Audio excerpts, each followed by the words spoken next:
You know the story, right? The genius student living on pizza in a dorm room, hammering out code that changes the world. It's the dream of the dorm room billionaire. It's a great story.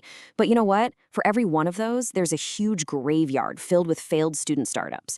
And today, we're going to go digging. We're going to find out the number one reason they all end up there. Here it is. This is the number you need to remember.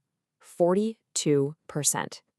This one statistic, it's the single biggest killer of new startups. It's not a lack of funding. It's not getting outmaneuvered by a competitor. Nope, it's something much, much more basic. And there you have it. No market need.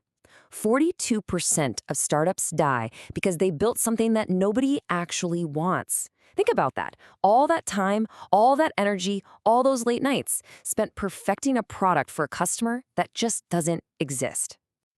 So let's get into it. We're going to perform an autopsy on this number. Let's really understand the anatomy of this failure and see why it's such a persistent, lethal trap for so many brilliant ideas. Just look at this chart for a second. It's actually stunning how much no market need towers over everything else. I mean, ran out of cash? That's what everyone thinks is the top reason, right? But it's a distant second. And honestly, running out of cash is usually just a symptom of the first problem. Because if you build something people genuinely want, you can almost always find the money. But you can't buy your way out of building a useless product. And this quote just hits the nail on the head. The failure isn't because of bad tech or a weak team or some fierce competitor swooping in. It's a fundamental, fatal disconnect. The founders are solving a problem that isn't really a problem for anyone but themselves. So you have to ask, how do so many smart, ambitious people get this so wrong?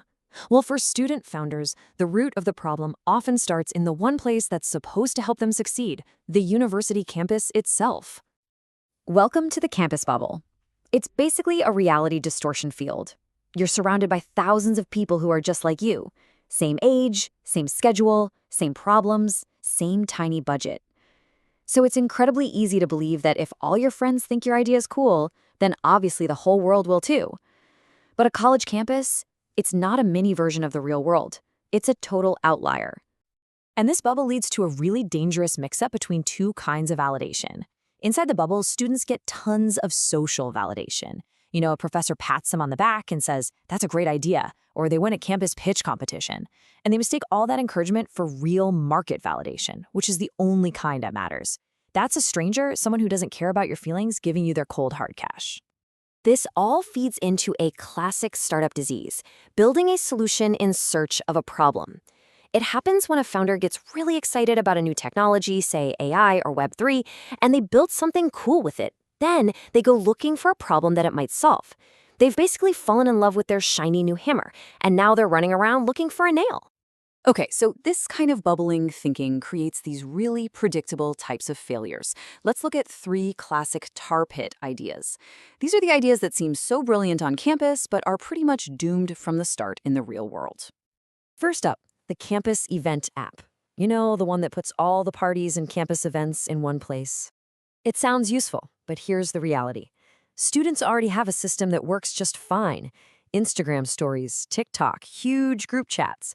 No one wants to download and check yet another app for something that's already being handled. The solution is way more trouble than the tiny problem it solves. Next, the peer-to-peer textbook marketplace. Again, it sounds logical. Let's cut out the expensive bookstore. But the business model is just broken. Students buy books, twice a year? There's no recurring business. And let's be honest, is it worth the hassle of coordinating with a stranger to meet up at the library just to save $10 when you can just one-click rent it on Amazon? Nope. And finally, the classic Tinder for roommates. Now, this one has a truly fatal flaw. If your app is amazing and works perfectly, your customer finds a great roommate and they immediately delete your app, hopefully forever. How do you build a sustainable business on a product that people are actively trying to use once and then get rid of? It's almost impossible. Okay, so we've seen how the campus bubble sets these traps, but here's the good news. There are proven ways to escape. So let's shift gears from the problem to the actual solution. Here's a framework for finding the truth about your idea.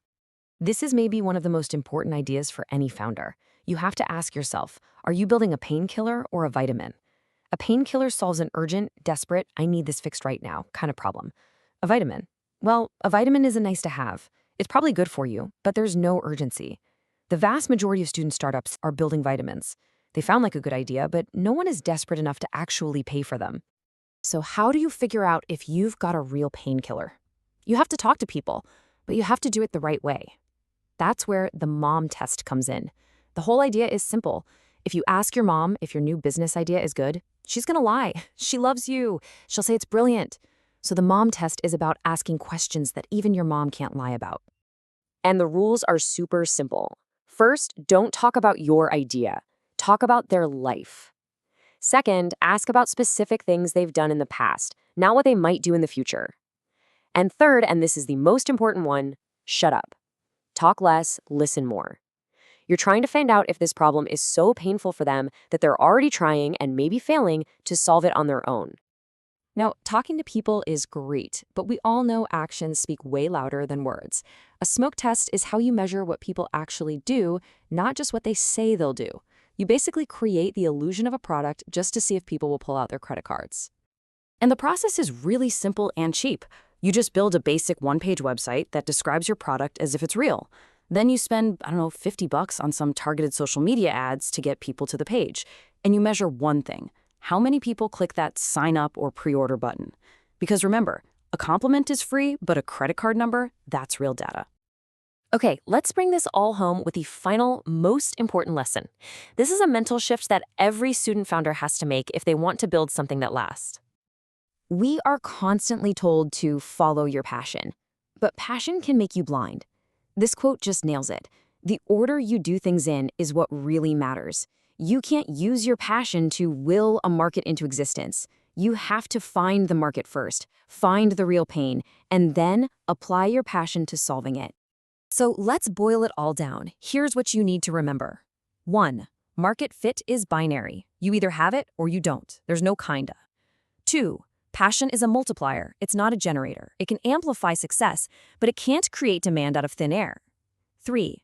The biggest opportunities are often in boring, unsexy problems.